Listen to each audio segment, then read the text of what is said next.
Islamic scholar مفتی محمد یوسف تیبی حافظہ اللہ تعالی، فاضل Medina university.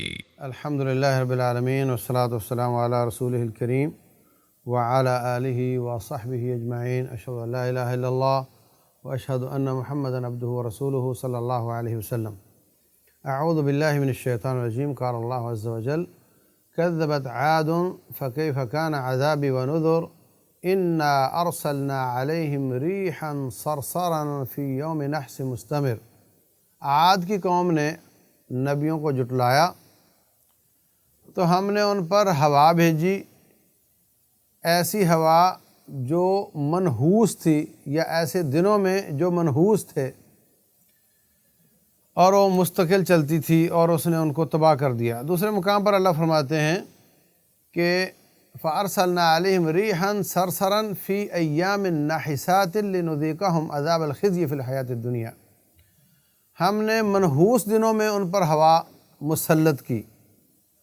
تو اب یہاں پہ منحوس ہونے کا جو تصور ہے، اس کو تھوڑا سمجھنے کی ضرورت ہے کہ کیا کوئی دن منحوس ہوتا ہے، کیا کوئی جگہ منحوس ہوتی ہے، کیا کوئی چیز منحوس ہوتی ہے۔ لوگوں میں اس بارے میں بہت غلط سلط تصورات پائے جاتے ہیں۔ تو پہلی بات یہ سمجھیں کہ اللہ تبارک و تعالیٰ نے کائنات کو بنایا ہے، سورج چاند اس نے بنایا، اس کے آنے جانے سے دن رات بنتے ہیں، یہ سب میرے اللہ کے کام ہیں۔ اس لیے یہ جو دن اور رات اور یہ اوقات اور زمانے ہیں، ان کو منحوس کہنا، ان کو برا کہنا روٹین میں یہ جائز نہیں ہے۔ رسول اللہ صلی اللہ علیہ وسلم فرماتے ہیں، اللہ تعالیٰ کا فرمان ہے لا تسبوا الدہر، زمانے کو برا نہ کہو، انا الدہر، میں زمانہ ہوں، اقلب اللیل والنہار، میں دن رات کو آگے پیچھے کرتا ہوں، دن کے بعد رات، رات کے بعد دن، یہ میں لے کر آتا ہوں۔ تو ثابت ہوا کہ زمانے کو برا نہیں کہنا چاہیے۔ اور انا الدہر کا معنی یہ نہیں کہ میرا نام دہر ہے، انا الدہر کی وضاحت آ گئی کہ میں دن رات کو الٹاتا پلٹاتا ہوں، یہ میرا کام ہے۔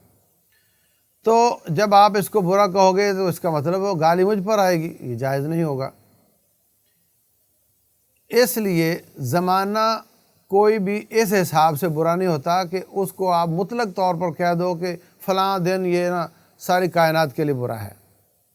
ہاں، بعض گھنٹے، بعض دن وہ بعض لوگوں کے لیے برے ہو سکتے ہیں۔ تو جس دن عاد پر عذاب آیا، قرآن نے اس کو منحوس کہا، تو اس دن کائنات میں کتنے لوگوں پر انعامات بھی ہوئے ہوں گے، کتنے لوگوں پر اللہ تعالیٰ کے احسانات بھی ہوئے ہوں گے، کتنے لوگوں کے گھر بچے پیدا ہوئے ہوں گے، کتنے لوگوں کے جانوروں کے بچے پیدا ہوئے ہوں گے، ان کے لیے وہ مبارک دن ہے اور ان کے لیے منحوس ہے۔ تو ایسا نہیں کہ تمام کائنات کے لیے کوئی دن منحوس ہو، ایسا کوئی دن نہیں۔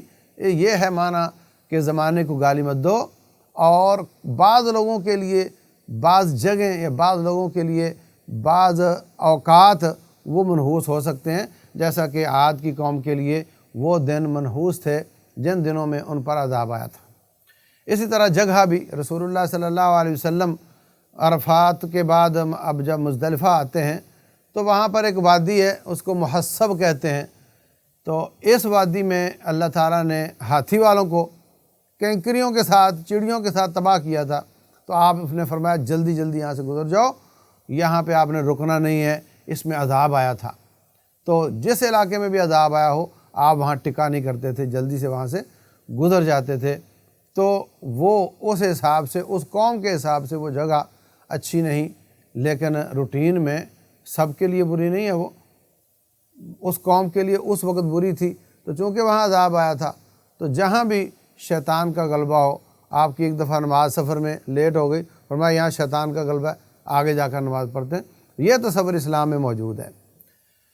دوسری بات یہ ہے کہ یہ تصور کہ یہ عورت، اس کے گھر بچے پیدا نہیں ہوتے، اس لیے یہ ہمارے گھر میں آئی ہے تو ہمارے بچے بھی مر جائیں گے، یہ منحوس ہے، یہ تصور غلط ہے۔ اسی طریقے سے رسول اللہ صلی اللہ علیہ وسلم فرماتے ہیں، یہ بخاری شریف میں بھی روایت ہے، مسلم شریف میں بھی ہے، لا عدوى ولا طیرۃ ولا حامہ۔ حامہ کہتے ہیں یہ جو بعض بیماریاں ہوتی ہیں اس طرح کی زہریلی، اس کو بھی کہہ سکتے ہیں، اور ولا سفرہ، جو سفر کا مہینہ یہ جناب منحوس ہوتا ہے، فرمایا بالکل غلط بات ہے، سفر کا مہینہ منحوس نہیں ہوتا، اور بعض نے سفر کے مہینے سے مراد یہ بھی لیا ہے کہ اس سے مراد کوئی بیماری ہے جو جسم کے اندر پیدا ہوتی ہے۔ اسی طریقے سے فرمایا کہ بعض ستاروں سے نحوست لیتے ہیں کہ بعض ستارہ چڑھے گا نا تو وہ تیرے لیے اچھا نہیں ہے۔ آج کل جتنے بھی ویکلی میگزین آتے ہیں ان میں یہ جو ہوتا ہے جناب فلاں تیرا ستارہ گردش میں آ جائے گا، فلاں مہینے میں سفر مت کرنا، یہ نہ کرنا، وہ نہ کرنا، سب کفر اور شرک کی علامتیں ہیں، توہم پرستیاں ہیں۔ کسی کے لیے کوئی مہینہ اور جی تیری ماں کا نام یہ ہے اور تیرا نام یہ ہے اور تمہارا عدد یہ بنتا ہے لہذا تم یہ نہ کرو وہ نہ کرو، اس کا اسلام سے، شریعت اسلامیہ سے کوئی تعلق نہیں ہے۔ ٹوٹل بوگس باتیں ہیں، سپرسٹیشنز ہیں، ان کا اسلام سے کوئی تعلق نہیں، اور جو ان کی وجہ سے سفر سے رک جاتا ہے، ان پر عمل کرتا ہے، اس کے عقیدے میں شک ہے، تو قطعاً ایسا نہیں کرنا چاہیے۔ اسی طرح فرمایا کہ لا عدویٰ، کوئی چیز بذات خود متعدی کوئی بیماری نہیں ہوتی، اللہ کی اجازت سے متعدی ہو سکتی ہے۔ ولا طیارہ، بدفعلی نہیں ہوتی۔ بدفعلی کیا ہے کہ یہ کوا آ گیا ہمارے گھر کے اوپر تو پتہ نہیں اب کیا ہو جائے گا، ہاتھ میں کھجلی ہو رہی ہے تو اب کیا ہو جائے گا، اور آگے سے کبوتر گزر گیا ہے، بلی گزر گئی ہے، دائیں گئی ہے تو یہ مطلب ہوگا، بائیں گئی ہے تو یہ مطلب ہوگا۔ یہ سب توہم پرستیاں اور بدفعلیاں اسلام میں جائز نہیں ہیں، البتہ نیک فعل جائز ہے۔ مثلا آپ جا رہے تھے، کسی نے اپنے دوست کو بلایا، او فائز ادھر آ، فائز کا معنی کامیاب، تو یہ کان میں بات پڑی تو اس نے کہا کہ میں آج پیپر میں کامیاب ہو جاؤں گا کیونکہ میں نے فائز کا لفظ سن لیا ہے۔ تو یہ اچھا فعل لے لینا کسی فعل سے، کسی کام سے، یہ جائز ہے۔ رسول اللہ صلی اللہ علیہ وسلم صلح حدیبیہ کر رہے ہیں تو مقابلے میں سامنے سے کافروں کی طرف سے سہیل بن عمر آ گیا، فرمایا لو جی سہیل آ گیا، اب کام آسان ہو جائے گا۔ تو کسی کے نام سے اور کوئی الفاظ سن کر، کوئی بورڈ لکھا ہوا لفظ پڑھ کر اپنے لیے اچھا فعل لے لینا اور اس سے اپنی امیدیں اچھی کر لینا، اللہ پر گمان اچھا کر لینا، یہ جائز ہے۔ لیکن کسی چیز کی وجہ سے برا گمان کر لینا اور اس میں برا سوچنے لگ جانا اور بدفعلی لے لینا یا کسی مہینے کو برا کہہ دینا، یہ قطعی طور پر شریعت اسلامیہ میں جائز نہیں ہے۔ تو اسی طرح لا غولا، غول کہتے ہیں شلیڈا یا وہ جنوں کی طرح کا بھوت کوئی، جناب یہ اس سے لوگ مختلف قسم کی چیزیں ڈرتے تھے اور سمجھتے تھے باہر گیا تو بھوت آ جائے گا، یہ آ جائے گا، وہ آ جائے گا۔ فرمایا کچھ نہیں ہے، آپ صبح شام کے اذکار کرو، آپ کو انشاءاللہ کوئی چیز تکلیف نہیں دے گی۔ لوگ اپنے گھروں میں بھی بہت زیادہ شکایت کرتے ہیں کہ جناب ہمارے گھر میں یہ ہو گیا، ہمارے گھر میں وہ ہو گیا۔ کچھ نہیں ہوتا، صبح شام کے اذکار کرو، حصن المسلم کتاب ہے اس پہ بھی لکھے ہوئے ہیں اور بھی کتابوں میں ہیں، اور اگر کوئی تکلیف ایسی آئے تو دم سن لو، مختلف رقیہ شرعیہ یوٹیوب پہ مل جاتے ہیں، اور جو رسول اللہ صلی اللہ علیہ وسلم نے ادب آداب بتائے ہیں ان پر عمل کرو، تو ہر قسم کے توہم کو چھوڑ دو، ہر قسم کی بدفعلی چھوڑ دو اور اپنے ذہنوں کو صاف کر لو، اللہ پہ توکل کرو، اللہ پہ اچھی امید رکھو، اللہ پہ اچھا گمان رکھو۔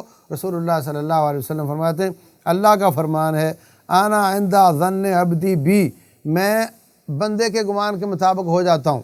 بندہ میرے بارے میں اچھا سوچے میں اس کے ساتھ اچھا برتاؤ کرتا ہوں، بندہ میرے بارے میں برا سوچے تو برا۔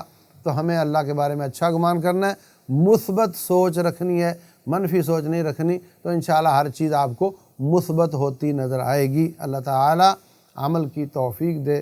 واللہ اعلم، وصلی اللہ وسلم وبارک علی نبینا محمد۔